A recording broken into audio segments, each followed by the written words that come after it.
산상수훈 26번째 이웃사랑 원수사랑 두 번째 메시지입니다. 마태복음 5장 43절에서 45절 말씀, 우리 예수님의 마음을 가지고 한번 크게 한 목소리로 같이 주님의 말씀을 봉독하겠습니다. 시작. 또 내 이웃을 사랑하고 내 원수를 미워하라 하였다는 것을 너희가 들었으나 나는 너희에게 이르노니 너희 원수를 사랑하며 너희를 박해하는 자를 위하여 기도하라. 이같이 한즉 하늘에 계신 너희 아버지의 아들이 되리니 이는 하나님이 그 해를 악인과 선인에게 비추시며 비를 의로운 자와 불의한 자에게 내려주시리라. 아멘. 우리는 지난주부터 하나님의 사랑이라는 주제와 또 그 사랑을 어떻게 이웃들 혹은 원수들에게까지 증거할 것인가 라는 내용을 공부하고 있습니다. 예수님은 하나님을 사랑하고 이웃을 사랑하는 이 두 계명이 모든 선지자와 강령이라고 하셨습니다. 쉽게 말하면 성경에 있는 모든 계명의 완성이고 성경에 나와 있는 모든 계명의 목적이 바로 이 두 가지다라는 거예요. 첫 번째는 하나님 사랑, 둘째는 이웃 사랑입니다. 사도 바울은 또 얘기하기를 믿음과 소망과 사랑, 이 세 가지는 항상 있을 것인데, 여기서 믿음, 소망, 사랑의 대상은 삼위일체이신 그 하나님 예수 그리스도를 말하는 거죠. 그 중에 제일은 무엇이다? 사랑이다 라고 했습니다. 사도 요한은 하나님은 바로 뭐다? 사랑이다 라고까지 선언합니다. 왜냐하면 이 사랑이라는 것은 하나님의 그 진리를 설명하기에 아주 최고의 원리이기 때문입니다. 그러나 안타깝게도 우리가 지난주에 생각해 본 것처럼 이 사랑이라는 것이 하나님을 가장 오해하게 만드는 요소가 되어 왔었다라는 것도 우리가 잊지 말아야 할 것입니다. 하나님의 사랑과 인간의 사랑은 본질적으로 다릅니다. 선악과를 따먹은 인생 안에서 가장 이 변질된 것 중에 하나가 바로 사랑의 개념이라는 생각이 듭니다. 아무리 이 세상에 있는 많은 미사억으로 꾸미고 표현해내도 인간이 말하고 인간이 추구하는 사랑이라는 건 결국 좋아하는 것과 싫어하는 것의 구별입니다. 좋아하는 것의 최상급, 이걸 보통 사랑이라고 하지 않습니까? 무엇인가 혹은 누군가를 좋아하는 그 감정의 상태, 마음이 끌려서 그 마음에 집착하는 것, 로맨스죠. 그걸 보통 우리는 사랑이라고 말하고 싶어 하는데, 하나님의 사랑이 그런 로맨스일까요? 그 로맨스가 계명의 완성이라고 하는 예수님이 말씀하신 건 절대 아니시겠죠. 그래서 인간은 이 사랑이라는 것까지도 자기의 소유욕을 채우는 도구로 삼으려고 합니다. 인간은 그래서 자기가 사랑하는 것을 가지지 못하게 하거나 혹은 못하게 하면 그냥 거의 반 미쳐버리는 게 인간의 본능입니다. 그렇게 인간의 사랑은 이기적일 수밖에 없고, 그래서 인간의 사랑은 반드시 변질될 수밖에 없는 겁니다. 그런 사랑을 교회에서도 조차 마치 그게 진짜 사랑인 양 가르치니까 교회가 변질될 수밖에 없고, 교회와 성도라는 우리의 그 관계의 수준이 세상 사람들도 손가락질하는 그런 천박한 수준으로 변질되고 마는 것 아니겠습니까? 교회에서 사랑을 강조하면 우리는 마음에 쉽게 떠오르는 생각이 진정한 사랑이 무엇일까를 우선적으로 생각해보고 돌이켜보는 것이 아니라, 사이좋게 지내라고 또 그러는 거구나, 서로에게 좀 관심 가져주고 좀 케어해주고 그러는 거죠. 아니, 그런 마음이 사랑의 아주 한 작은 부분인 건 맞습니다. 근데 이런 게 문제인 거죠. 그렇게 우리가 사이좋게 지내보려고, 누구든지 공평하게 하나님의 마음 가까우면 대해보려고 참아주고 견뎌주고 그렇게 하는데도 알아주지 않고 혹은 이해해주지 않으면 내 안에 쌓이는 건 사랑이에요, 미움이에요? 그런 걸 사랑이라고 할까요? 겉으로는 사랑하는 척하면서 속으로 미워하는 것. 이거는 앞전에 말씀하셨잖아요. 마음으로 형제를 미워하는 것보다 다 뭐하는 거라고요? 그게 살인하는 거라고요. 그렇죠? 이런 거예요. 사랑한다고 막 앞에서는 뭐 정말 최고의 예쁜 얼굴, 좋은 목소리, 좋은 몸가짐 태도를 다 하면서 친절하고 사랑하는 것처럼 대해놓고 돌아서도 뒷담화하는 거, 이거 살인죄란 말입니다. 그거 사랑 아니거든요. 근데 그런 거를 열심히 하려고 애쓰는 것이 계명의 완성이라고 말씀하시지는 않았겠죠. 사람이 또 다른 어떤 대상하게 느끼는 그런 감정이나 기분이 계명을 완성하는 재료가 되는 건 아니라는 거죠. 그래서 지난주에 여러분들에게 좀 부탁을 드렸습니다. 고린도전서 13장 사랑장의 말씀을 다시 한번 자세히 읽어보는데 어떤 관점으로 읽으라고요? 이것이 사랑이다 라고 쓴 관점이 아니라 이런 것은 사랑이 절대 아니다 라고 한 그 관점으로 읽어보라고 말씀을 드렸는데 해보셨을까요? 네? 저를 눈을 안 맞추시는 분들은 안 한 게 분명한데 거기에 말씀해 보면 이런 얘기들 나오잖아요. 사랑은 뭐 하지 않는다? 시기하지 않는다, 자랑하지 않는다, 교만하지 않는다, 무례히 행하지 않는다, 자기의 유익을 구치 않는다, 성내지 아니한다, 불의를 기뻐하지 않고 오직 진리만 기뻐한다. 이 말은요, 사랑하려면 이런 것들을 하지 말아야 하거나 이런 걸 안 하는 게 사랑이다라고 말하는 게 아니란 말입니다. 무슨 얘기냐면 너희가 사랑한다고 하는데 그 사랑하려고 하는 것들, 이런 것들이 나타나면 그건 애초부터 뭐가 아니다? 그건 애초부터 사랑이 아니다라는 걸 얘기를 하는 거예요. 그러니까 사랑과 시기, 질투 이런 건 같이 있을 수가 있는 거예요, 없는 거예요? 근데 우리는 열심히 사랑한다고 하다 보면 꼭 시기, 질투가 일어나죠. 그러면 그건 애초부터 사랑을 한 거예요, 안 한 거예요? 그게 아니다라고 사도 바울이 고린도 교회 성도들에게 가르쳐주는 거란 말입니다. 그렇다면 뭐예요? 쭉 내려와 보면 갑자기 사랑 얘기하다가 주제가 어디로 바뀌냐 하면 예수 그리스도의 얼굴을 보는 얘기를 하는 거예요. 그렇게 끝나죠. 고린도전서 13장이 12절에 우리가 다 지금은 수건을 쓰고 보는 것 같다가, 아니 사랑 얘기하다가 수건을 쓰고 있는 것 같다가 그날이 되면 얼굴과 얼굴을 맞대고 볼 것이다. 누구의 얼굴을? 예수 그리스도의 얼굴을. 그러면서 얘기하기를 결론으로, 그렇기 때문에 그 예수를 바라보는 믿음, 소망, 사랑 이 세 가지는 항상 있어야 하는데 그 중에 제일이 바로 사랑이다 라고 결론을 냈잖아요. 그러니까 무엇이 사랑인지 무엇이 사랑이 아닌지를 이 말씀 통해 우리가 정확하게 알고 있어야 합니다. 지난주에 하나님이 사랑이라고 말씀하신 그 단어 아하브라는 말에 대해서 우리가 한번 생각해 봤습니다. 이걸 꼭 잊지 않으셨으면 좋겠습니다. 아하브. 적어도 여러분이 하루에 하품은 몇 번 하시죠?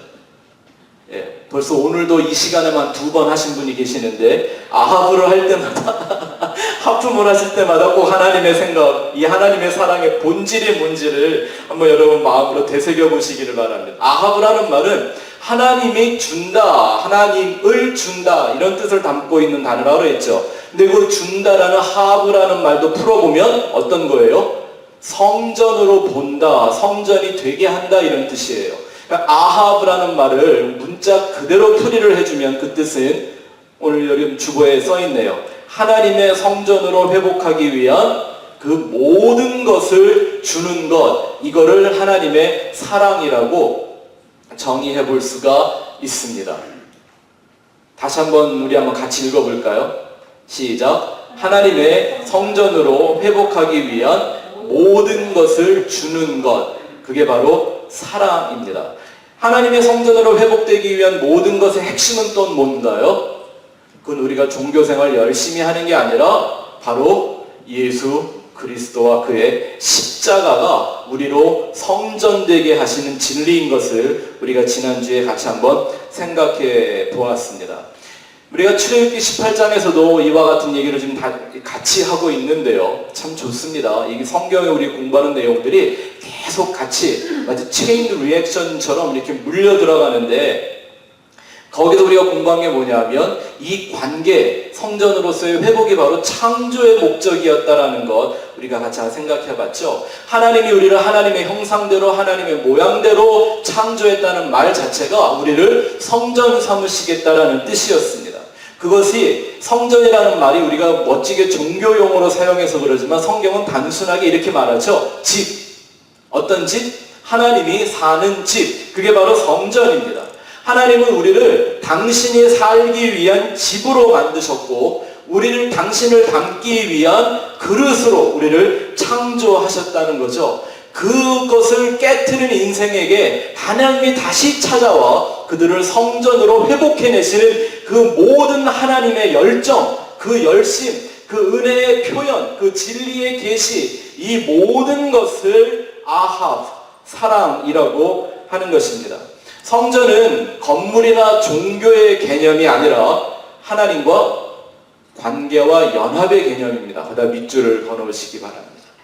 성전이 된다는 얘기는 우리가 무슨 어느 건물을 짓고 그 안에서 종교행위 열심히 한다는 뜻과는 전혀 관계없는 말입니다.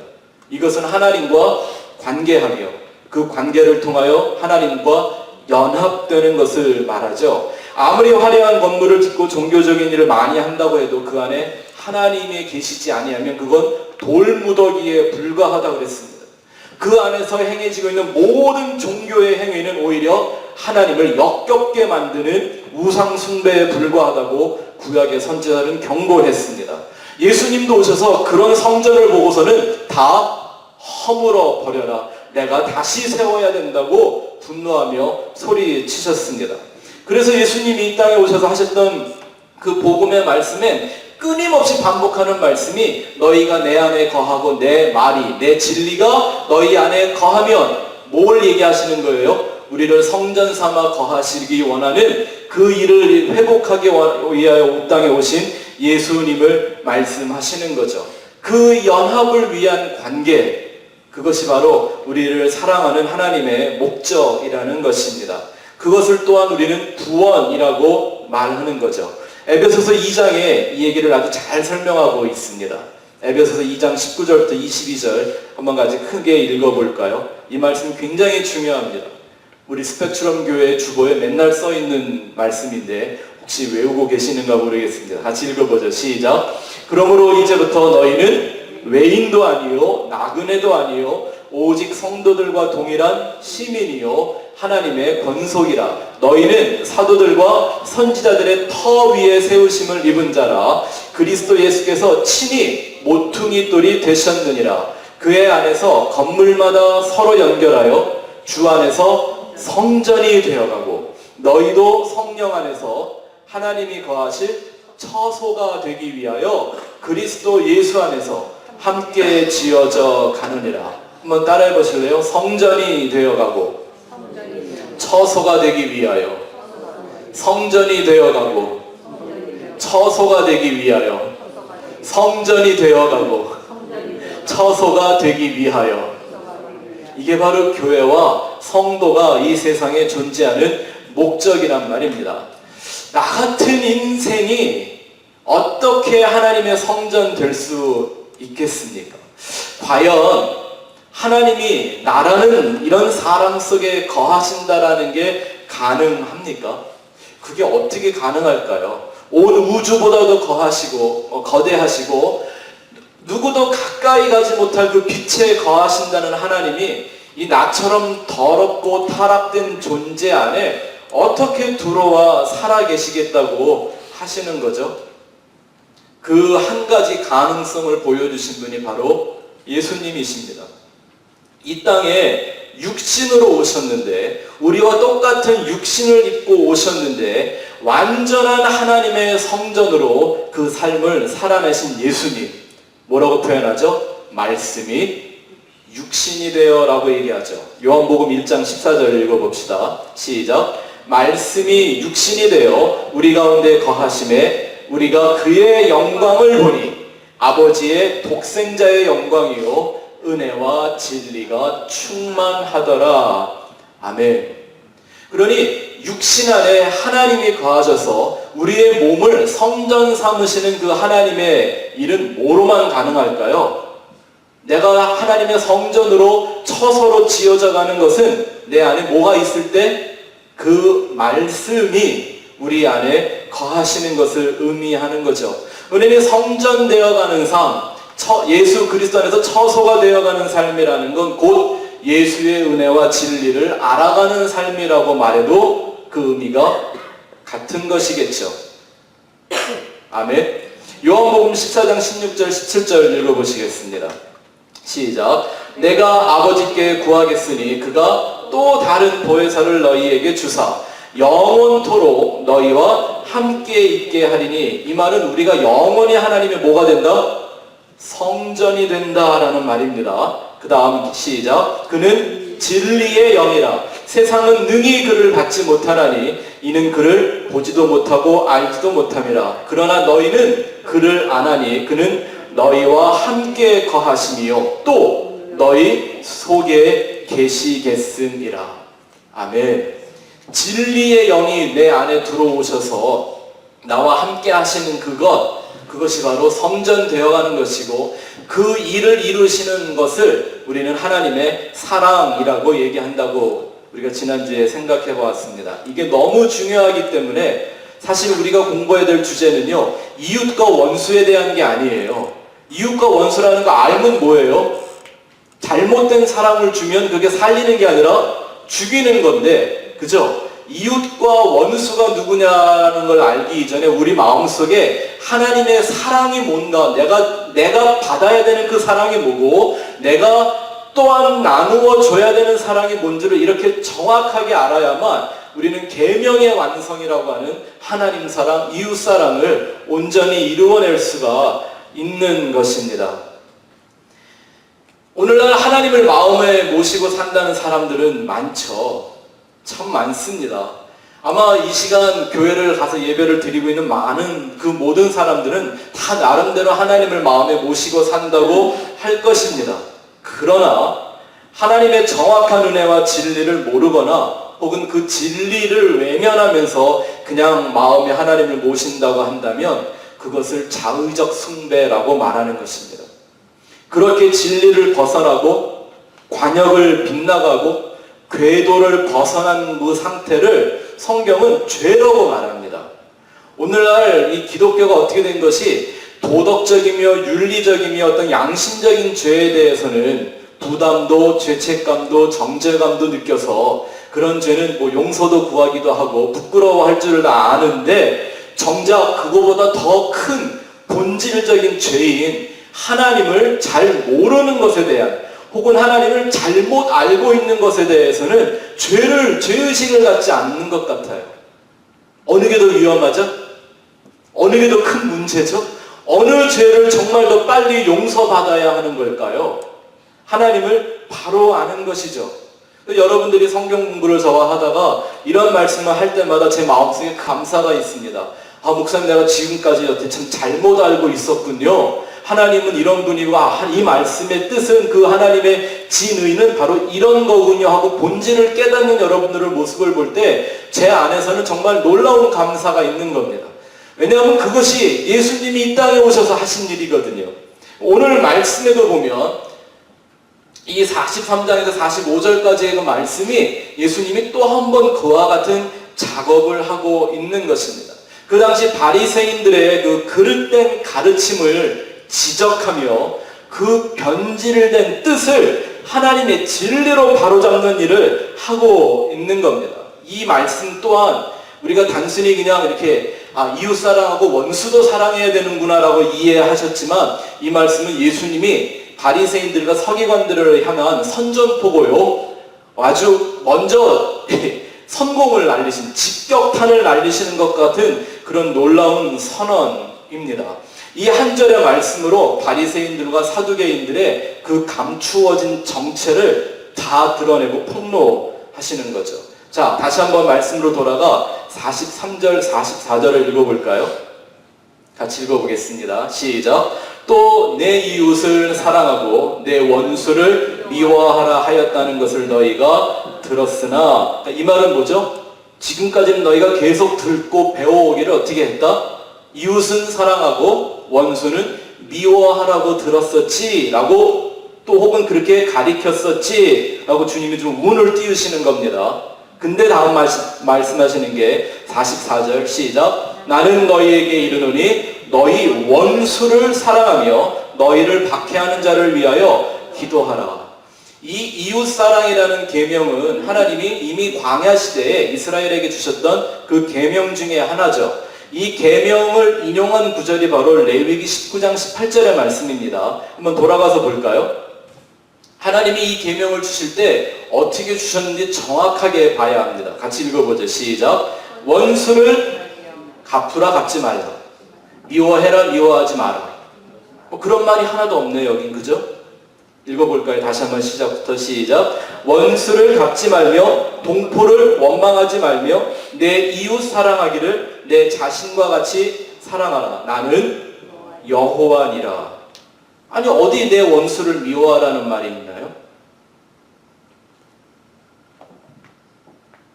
여러분들이 구약 성경을 달달달달 뒤져보시면서 원수를 미워하라 이런 말이 써 있으면 한번 찾아와 보십시오. 근데 여러분들도 혹시 구약에서는 하나님이 원수를 미워하라고 한 적이 있지 않으신가? 이런 생각들이, 그런 개념들이 이렇게 좀 한쪽 구석에 자리 잡혔던 분들 계시죠? 왜냐하면 그게 오늘날 기독교가 과거의 바리새인들과 같이 똑같은 짓을 하고 있다는 걸 우리는 이 말씀이나 이런 걸 연구해 보면서 단적으로 발견해낼 수가 있는 문제입니다. 하나님은 원수를 미워하라고 하신 적이 없습니다. 원수 갚지 말고 그 동포들을 원망하지도 말라고 얘기했고 그들이 바로 너희의 이웃 아니냐라고 지금 하신 말씀이 레위기 말씀이죠. 그렇다면 어떻게 바리새인들은 왜 뭐 때문에 이웃을 사랑하라는 말 뒤에 원수는 미워하라는 걸 덧붙여서 가리켰을까요?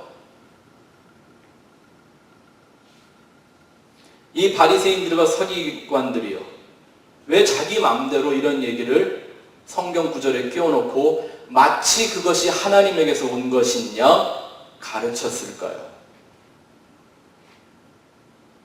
예수님이 이런 말씀을 하실 때 바리새인들과 서기관들이 얼마나 예수님이 미웠겠습니까?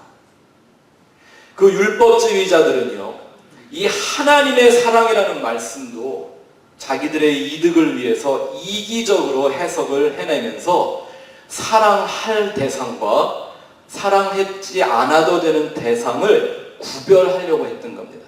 쉽게 말하면 네 편, 내 편을 가르는 거예요. 그 말이 바리새인이라는 뜻입니다. 분리주의자. 나는 너랑 종류가 다르다. 뭐 이런 거죠. 네?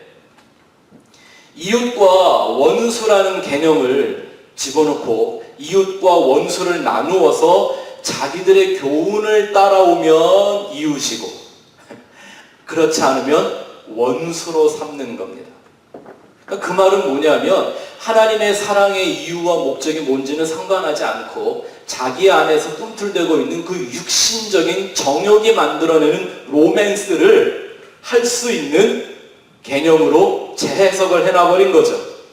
어쩌면 이 사람들은 하나님의 사랑의 본질이 뭔지조차 이해하지 못한 사람들이었거나 아니면 알면서도 그랬다면 더 큰 문제겠죠. 자신들의 종교적인 이득을 얻기 위해서 이렇게 가리켜 놨던 겁니다. 그게 뭐 하는 거냐면 예수님 말씀하시기를 그게 바로 성경을 빙자해서 천국문을 가로막고 나도 못 들어갈 뿐만 아니라 남도 그 천국문으로 들어가지 못하게 하는 행위라고 예수님 마태복음 13장에서 저주하십니다. 교인 하나를 얻으려다가 천지사방을 돌아다니며 오늘 우리가 전도 공부하는 날이죠. 아주 잘 됐습니다. 천지사방을 돌아다니면서 전도해서 교인 하나를 얻으려고 하다가 교인 하나를 찾아내면 너보다 더 배나 지옥 자식 되게 만든다. 이런 거잖아요, 지금. 그렇게 가르쳐 왔던 것입니다. 근데 안타까운 건 뭐냐면 그런 의미가 있는데도 불구하고요, 그런 어떤 이기주의나 인본주의적인 빠져있는 사람들은 이 성경 말씀도 자세히 연구를 안 하는 것 같아요. 우리가 보고 있는 개역개정 성경의 44절 말씀은요, 완전한 번역이 아닙니다. 아주 짧게 번역을 그냥 해놨어요. 뭐라고 돼 있죠? 너희 원수를 사랑하며 너희를 박해하는 자를 위해 기도하라. 그냥 이렇게 되어 있고 말아요. 근데 헬라어 성경을 정확하게 살펴보면요, 훨씬 더 설명이 많아요. 여러분 주보에 제가 써놨는데 제가 그냥 그 헬라어 성경을 보면서 제 나름대로 번역을 해봤습니다. 한번 잘 볼까요? 같이 읽어봅시다. 시작. 그러나 나는 너희에게 말한다. 너희 원수들을 사랑하라. 너희를 핍박하는 자를 위해 기도하고 너희를 저주하는 자를 축복하고 침뱉고 조롱하고 미워하는 자들에게 선을 행하라. 이게 헬라어 원문을 전체적으로 한 단어도 빠짐없이 번역을 해낸 구절입니다. 왜 예수님이 원수를 사랑하라고 말씀하신 다음에 이런 구절들을 붙여서 설명을 하시냐면 나중에 아예 딴소리 하지 못하게 이게 사랑하는 거다라는 걸 가르쳐 주시려고. 왜냐하면 그냥 사랑 이렇게만 하면 여전히 사랑의 의미는 상관없이 내가 하고 싶은 내가 알고 있는 사랑을 주려고 그럴 거 아닙니까? 그게 아니라 사랑은 이렇게 하는 거야 라고 가르쳐 주는데 거기에 세 가지가 나옵니다. 기도하고 축복하고 선을 행해주라 라는 겁니다. 핍박하는 자를 위해 기도하라. 이 말이 뭐예요? 핍박하는 자들이 세상에서 잘 되게 해달라고 하는 기도는 아니겠지요? 누가 미쳤다고 그런 기도 하겠습니까? 사실 이 복음을 핍박하는 자들을 위해서는 이보다 더 강력하고 무서운 기도는 없죠. 뭐예요? 그들의 회개를 이루어 달라고 하는 하나님에 대한 정말 성도들의 간청이죠. 이런 기도가. 무슨 말이냐면 세상에 있는 모든 것들이 자기의 생명인 줄을 깨닫고 그거 붙들고 있는 사람들로부터 그들이 자신들이 생명처럼 여김을 붙들고 있는 것들로부터 끊어져 나가고 잘라져 나와 예수 그리스도에게로 돌아오게 해달라고 하는 그런 기도입니다. 그게 쉽겠습니까? 또 축복이라는 말이 나오죠. 여기 보니까 너를 저주하는 자를 축복하고 이렇게 쓰여진 이유가 뭐냐면요. 히브리어에 축복이라는 단어는 바라크라고 하는데요. 이 단어 자체가 축복이라는 의미만 있는 게 아니라 축복과 저주를 함께 품고 있는 단어입니다. 하나님이 주시는 진짜 축복은 어떤 거냐 하면 잘 받으면 축복인데 잘못 받으면 저주가 되는 거예요. 그런 게 있죠. 못 가요. 십자가는 그 십자가를 믿는 사람들에게는 하나님의 영원한 사랑과 죄사함의 표시이지만 그 십자가를 믿지 않는 사람들에게는 사형 선고잖아요. 이렇게 양면성을 갖고 있지 않습니까? 진리는 어떤가요? 진리는 믿고 순종하는 자에게는 생명이지만 그 믿음을 거절하는 사람들에게는 그 진리가 그들을 죽여버리는 사망이 되는 것이죠. 예수님은 어때요? 믿는 자에게는 영원한 축복이지만 믿지 않는 자에게는 심판입니다. 그렇다면 성전도 마찬가지죠. 하나님이 어떻게 생각하는지도 상관 안 하고 성전에 들어가 자기의 그 비싼 옷 쫙 깔고 무릎 꿇고 하는데 두 손을 높이 들고 하나님 나를 이렇게 거룩하게 의롭게 지켜주시니 고맙습니다 하고 기도했던 그 사람들에게는 그 성전이 축복이었을까요? 저주였을까요? 무섭죠, 이런 말 하기. 성전이 저주였다라는 말을 하는 게요. 두려워하지 마시고 진리를 진리로 전해야 하는 거니까. 그런데 이런 거죠. 자기의 죄를 정말 뼈저리게 깨달아 상한 심령을 갖고 성전 안에도 못 들어가고 문지방에 엎드려 회개하는 그 세리는 그에게는 성전의 문지방이라도 그에게는 축복이 되는 거죠. 아멘. 하나님의 축복이란 이런 의미를 담고 있는 겁니다. 또 너희에게 침뱉고 조롱하고 미워하는 자들에게 뭐 해라? 선행하라. 이 말은 그들의 마음이 좀 풀어지고 녹아질 때까지 좋은 일 좀 많이 해줘서 살살 달래갖고 하나님 앞에 데려와, 이런 얘기일까요, 이게? 여기 선이라는 말은 우리가 지난번에도 한번 배웠지만 헬라어에는 두 가지 선이 있습니다. 아가토스라는 선이 있고 칼로스라고 하는 선이 있는데, 아가토스라고 하는 것은 절대적인 선을 말하는 거고요. 칼로스라는 선은 그 절대적이며 영원하며 볼 수 없는, 사람이 다 알 수 없는 그 아가토스라는 선을 설명해 주기 위하여 우리에게 나타난 칼로스라는 선이 있습니다. 그러니까 이런 거죠. 창조가 있기 이전에는 하나님을 알 수 있었나요? 없었나요? 알 방법이 없죠. 그러니까 하나님이 자신을 이 세상에 계시하기 위해서 창조하시면서 창조할 때마다 뭐라고 얘기를 하세요? 보시기에 좋았더라. 그 말이 보시기에 선하더라 라는 뜻입니다. 하나님, 아가토스이신 하나님이 당신의 그 아가토스를 보여주기 위하여 이 땅에 창조 행하시는 그걸 뭐라 그래요? 그걸 칼로스라고 하는 겁니다. 그러면 이 원문에서 이 너를 미워하는 자들에게 선을 행하라 라는 말에서는 어떤 단어가 쓰였을까요? 칼로스겠죠. 무슨 뜻입니까? 예수님이 선한 목자로 세상에 오셨습니다. 아멘? 거기서 선한 목자라는 게 칼로스입니다. 아니, 예수님이 왜 아가토스가 아니고 칼로스인가? 예수님은 우리 양 같은 인생들을 진짜 아버지에게로, 진짜 아가토스로 인도하는 그 목자 칼로스로 오셨다라는 겁니다. 아멘? 그리고 베드로를 부르시면서 예수님 하시는 말씀이 너도 나와 같이 내 양을 먹여라 이렇게 돼 있죠. 이게 선을 행하는 거예요. 하나님을 모르는, 아가토스가 뭔지를 모르는 사람들에게 내가 그 아가토스에게 도달하는 법이 무엇인지를 가르쳐주는 것, 이것이 칼로스를 행하는 거예요. 그래서 이제 45절에 보면 너희가 이와 같이 하면 무슨 뜻이에요? 이웃과 원수도 하나님의 사랑으로 사랑하며, 이런 뜻이죠. 하나님의 하늘에 계신 너희 아버지의 아들이 될 것이다. 왜? 하나님은 악인에게나 선인에게나 해를 주시고, 해는 뭐죠? 빛, 진리, 이걸 말하는 거죠. 또 하나님은 불의한 자에게나 의로운 자에게나 동일하게 비를 내리신다. 비는 뭐예요? 은혜죠. 그 은혜는 생명이죠. 그래서 우리 삶 속에 사실은 이웃이다 원수다라는 이 구별이 있어야 합니까? 없어야 합니까? 원수는 있는 거예요? 없는 거예요? 이거 정말 중요한 건데, 왜냐하면요, 우린 너무 쉽게 원수 삼잖아요. 제가 목회하다가 보니까 우리 성도님들이 원수 덩어리들이 되는 경우들이 있어요, 서로. 왜 그런 걸 보니까요, 사실 원수 이런 정도 얘기하려면 뭐 내 부모를 죽였다든지 내 사업을 말아먹게 했다든지 뭐 좀 이런 거 있어야 이게 뭐 원수 되는 거 아니에요? 네? 원수는 외나무 다리에서 만난다 그럴 때 원수는 그런 거잖아요. 근데 요즘은요, 어떻게 세상 사람도 안 하는 원수 맺는 걸 교인들끼리 해요. 생각만 조금만 달라도 원수가 되더군요. 그리고 그 사람을 내 속에서 마치 원수 취급해요. 그래서 이웃사랑, 원수사랑 이런 얘기를 하면 딱 떠오르는, 내 원수는 이런 사람이 자꾸 딱 마음에서 이렇게 쫙 올라와요. 이게 바리새인들의 가르침을 들었기 때문입니다. 하나님은 우리 인생에는 원수와 같은 사람은 없어야 한다. 모든 사람들이 너에게 이웃이어야 한다. 어떤 이웃? 아하브.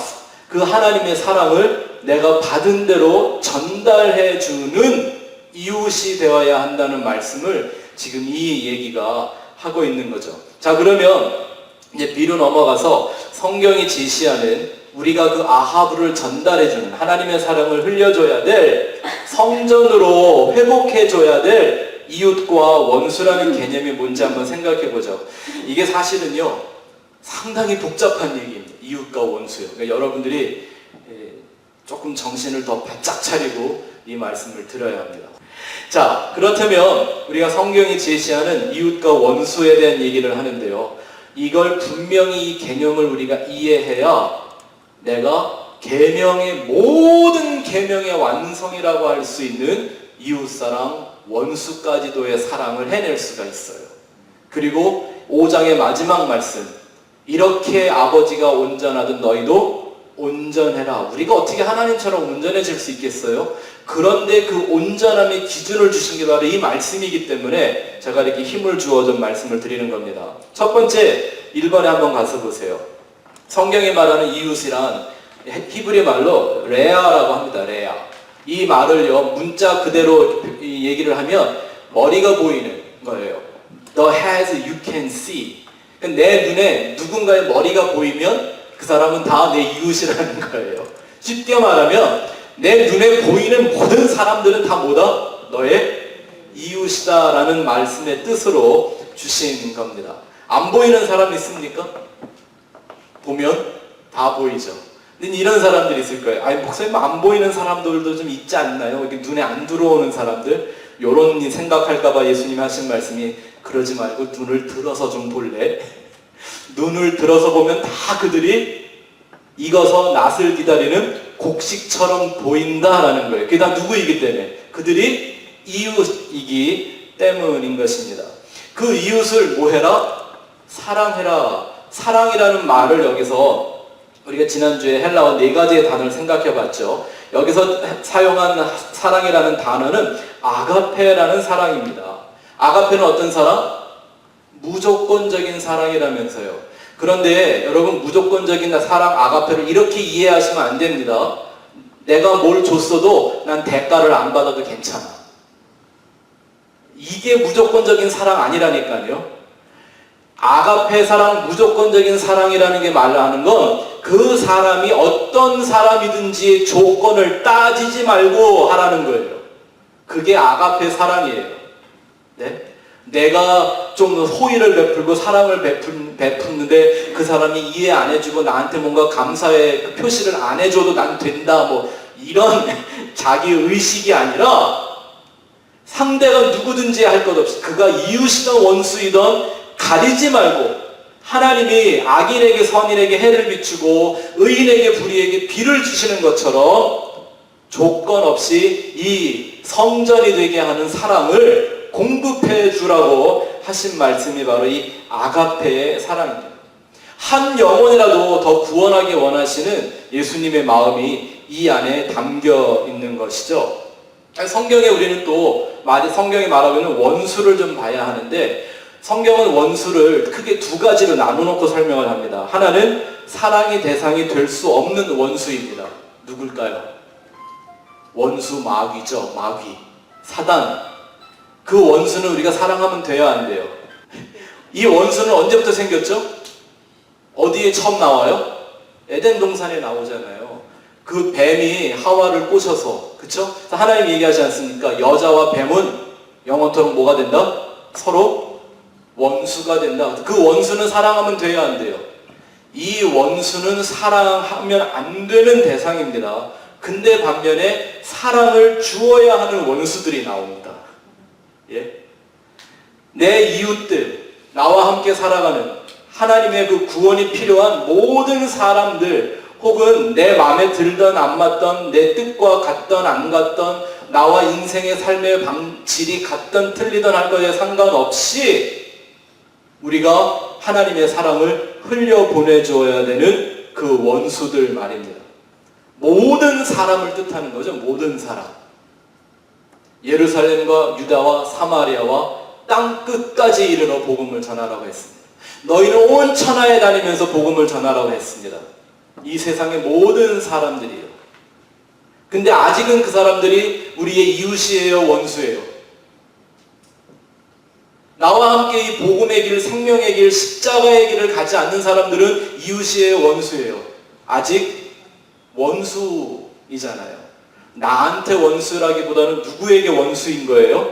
하나님에게 원수된 삶을 그들이 살고 있는 것 아닙니까? 그쵸? 여기까지 이해가 되셨죠? 그러면 이제 우리가 여기서 다시 한번 생각해 봐야 되는 3번째 원수가 있습니다. 3번째, 내 안에서 발견해야 되는 이웃과 원수가 있습니다. 요거 조금 여러분들이 이해를 잘 하셔야 깨달아질 수 있는 얘기입니다. 이렇게 말씀하셨습니다. 내 이웃을 사랑하기를 뭐처럼 해라?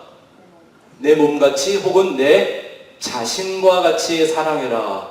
이 말씀을 들으면서 여러분 이런 해석 많이 들어봤죠? 내가 이웃을 정말 사랑하려면 나를 사랑하는 법을 먼저 배워야 한다. 이것도요, 이렇게 설명 없이 이런 얘기만 하고 지나가면 이거 굉장히 위험한 겁니다. 하나님의 사랑을 가리키면서 그 사람을 지옥으로 가는 지름길을 가르쳐주는 거니까요.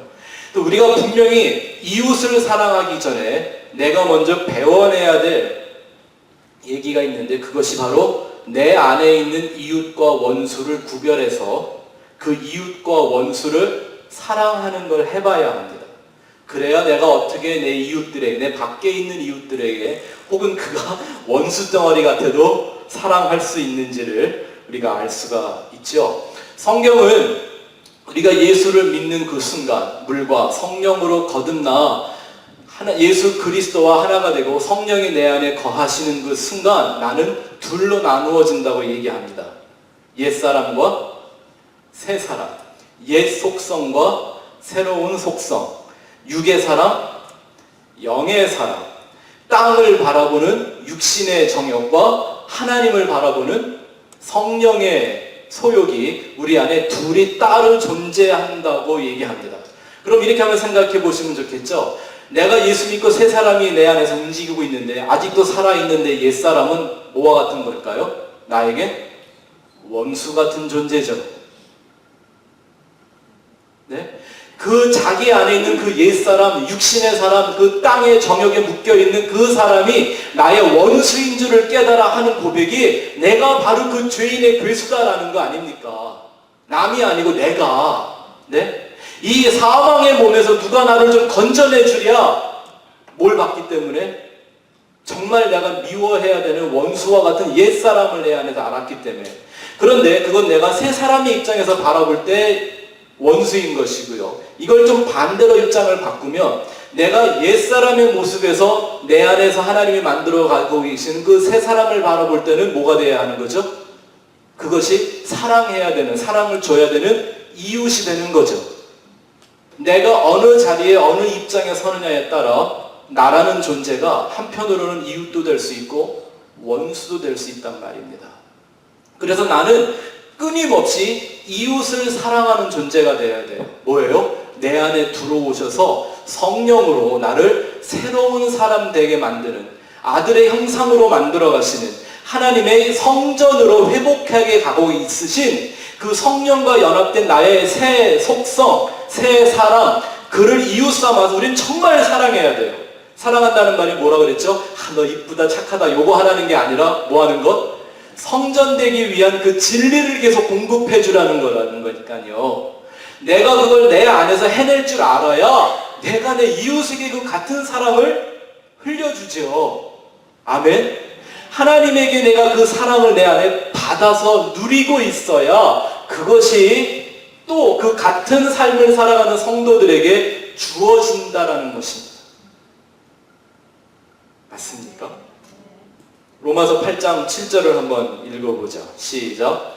육신의 생각은 하나님과 원수가 되나니. 이 육신의 생각이 어디 있어요? 혹시 오늘은 주일이라 교회 오시면서 냉장고에 넣어놓고 오셨나요? 그런 거 아니시겠죠? 이게 지금 어디서 역사하고 있어요? 내 안에 있는 것 아닙니까? 근데 이게 뭐가 된다고요? 하나님과 원수가 된대요. 계속 읽어볼까요? 이는 하나님의 법에 굴복하지 아니할 뿐 아니라 할 수도 없다. 정말 왼수 덩어리죠. 그 뱀의 독에 물려서 그 죄와 사망의 권세를 죽어가는지도 모르고 이 땅의 욕망을 버리지 못하는 그 사람 말입니다.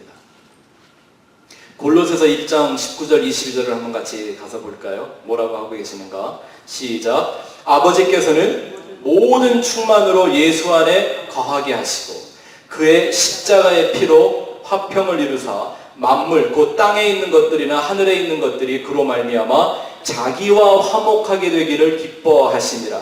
전에 악한 행실로 멀리 떠나 마음으로 원수 되었던 누구를?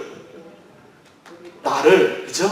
이제는 그의 육체의 죽음으로 말미암아 화목하게 하사 너희를 거룩하고 흠없고 책망할 것이 없는 자로 그 앞에 세우고자 하셨으니. 그러니 우리가 하나님의 사랑을 받고 하나님을 사랑한다는 말은 세상에 대하여는, 죄에 대하여는 끊임없이 자기를 부인하고 죽어가는 삶을 살고 하나님과 십자가와 그 의를 향하여서 살아가는 성전된 삶을 내 안에서 이루어내야 합니다. 내 이웃이 누군지를 알고 내 원수가 뭔지를 내 안에서 분별해낼 수 있을 때 우리는 이것을 온전히 이루게 됩니다. 내 옛사람의 입장에서 보면요, 내 안에 들어와 역사하는 그 성령님이 뭐라고요? 원수라고요. 원수. 왜? 내가 하고 싶은 거 못하게 하니까. 내가 갖고 싶은 거 못 갖게 하고요. 내가 하고 싶은 일들을 다 틀렸다고 말하는 그 성령님 말입니다. 이게 내 육신과는 뭐가 되는 거예요?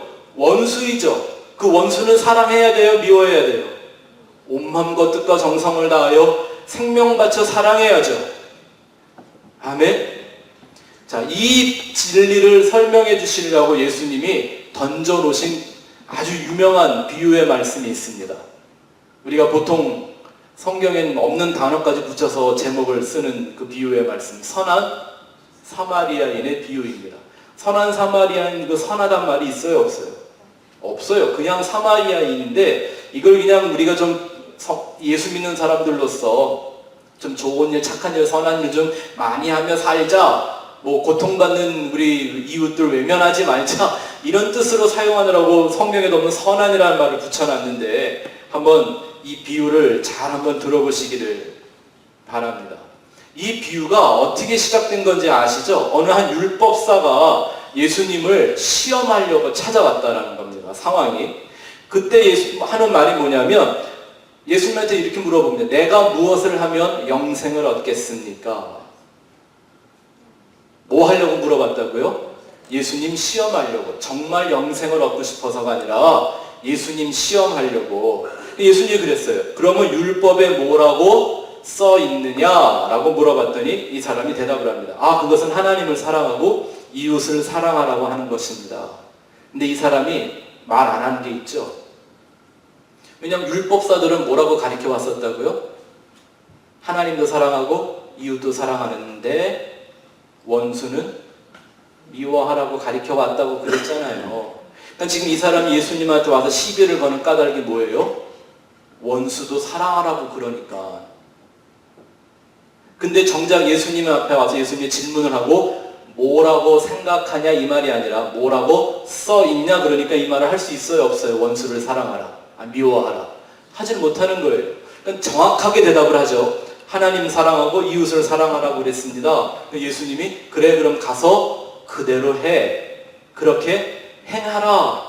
그랬더니 이제 또 시비를 겁니다. 잘 걸린 거죠. 그럼 내 이웃이 누구인 줄을 얘기해 주세요. 내 이웃을 누구인 줄을 말씀해 주시면 내가 가서 사랑할게요.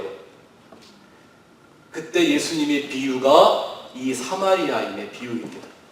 유대인들이 율법사들이 개처럼 여기고 원수처럼 여겼던 사마리아인을 등장시켜서 하나님의 사랑이 무엇인 줄을 설명하시는 게 사마리아인의 비유예요. 그죠? 근데 예수님이 이런 비유를 하시죠. 다 잘 알고 계실 거예요. 어떤 한 사람이 예루살렘에서 어디를 향해? 여리고를 향해 가다가 강도를 맞습니다. 강도마다 거진 반 죽었다 그러니 이건 거의 다 숨이 깔깔깔딱 넘어가고 있다는 얘기예요. 근데 먼저 누가 지나가요? 제사장이 지나가면서 외면하고 지나가고 그 다음에 레위인이 지나가면서 외면하는데 누가? 원수였던 사마리아인이 지나가다가 그 사람을 보고 그를 구해주죠. 그러면서 예수님이 물어보죠. 누가 진짜 이웃이냐 그러면 이런 얘기를 하는 거예요. 자, 조금 뭐 시간이 없으니까 간단하게 풀이만 해드리면 이런 거죠. 예루살렘에서 여리고라는 건 뭐냐 하면 뭘 상징하냐면 왜 예루살렘에 있는 사람 예루살렘에 안 살고 여리고로 가요? 이건 세상에서 잘 살아보겠다고 가는 거예요. 네? 하나님의 율법을 받은 사람들이 그 율법 안에 거하는 게 아니라 그 율법까지도 자기의 세상의 정욕을 위해 쓰고 있는 그 상태를 말하는 거예요. 이 사람이 강도를 만났대요. 강도는 또 뭘 의미할까요? 예수님이 해석까지 달아주죠. 나보다 먼저 온 자들은 다 강도요 절도다. 먼저 왔다라는 말이 나의 말을 어기거든. 내 말과 다른 말을 하는 것들은 다 강도다 절도라고 하는 겁니다. 그러니까 뭘 상징하는 거죠? 하나님의 말씀을 왜곡하여 가리키고 있는 그들을 예수님은 지금 다 강도고 절도다 이렇게 얘기를 하는 거예요.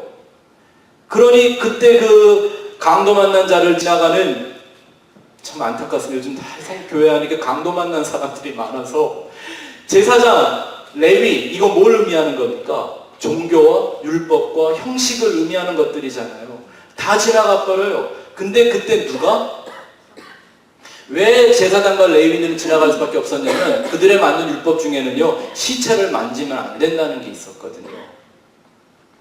자기의 동포인데도 자기 민족인데도 시체를 만지면 안 된다라는 그 법을 가지고 그냥 외면하고 지나가는 거예요. 생각해 보세요. 사마리아인, 유대인은 사마리아인을 원수처럼 여겼는데 사마리아인은 유대인들을 친구로 삼았을까요? 아니잖아요. 결국은 이 강도 만난 자와 사마리아인은 원래 또 어떤 관계였어요? 서로 원수지간이었죠. 근데 그 원수였던 사마리아인이 지나가다가 강도 만난 자를 구원해 주는 거예요.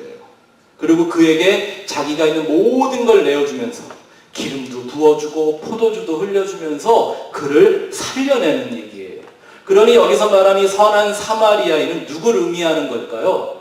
예수님이죠, 예수님. 왜요? 예수님이 원래는 우리의 원수였는데 뭐로 오신 거예요? 이웃으로 오신 거예요. 원수였던 그분이 원수 같았던 우리의 인생으로 찾아와 나의 이웃이 되어주신 거예요. 내 안에 사는 이웃이 되어주신 거예요. 그러니 목숨 다하고 생명을 다하고 힘을 다하여 성품을 다하여 하나님과 그 이웃을 사랑하는 것이 모든 계명의 완성이 되는 것입니다. 왜죠? 그때 내가 하나님을 드러내는 성전이 되는 것이니까요. 아멘. 저는 여러분들 삶 속에 이 사랑을 이렇게 머리로만 이제는 듣지 마시고 이제 마음으로 경험해내기를 바랍니다. 여러분 안에서 싸우고 있는 그 이웃과 원수의 싸움을 경험하시기를 바라고, 그 원수는 날마다 십자가에 못 박는 삶이 뭔지를 여러분들이 깨달으며 내 삶에 원수였지만 이웃으로 찾아오신 그 예수를 사랑하며 그 예수를 전해주는, 예수를 증거하는 그런 삶이 되시기를 축원합니다. 그래서 주님은 이 스펙트럼 교회를 1년 전에 세우신 줄을 믿습니다. 저와 여러분들이 바로 그 사랑의 메신저들이 되어야 할 것입니다. 기도하겠습니다.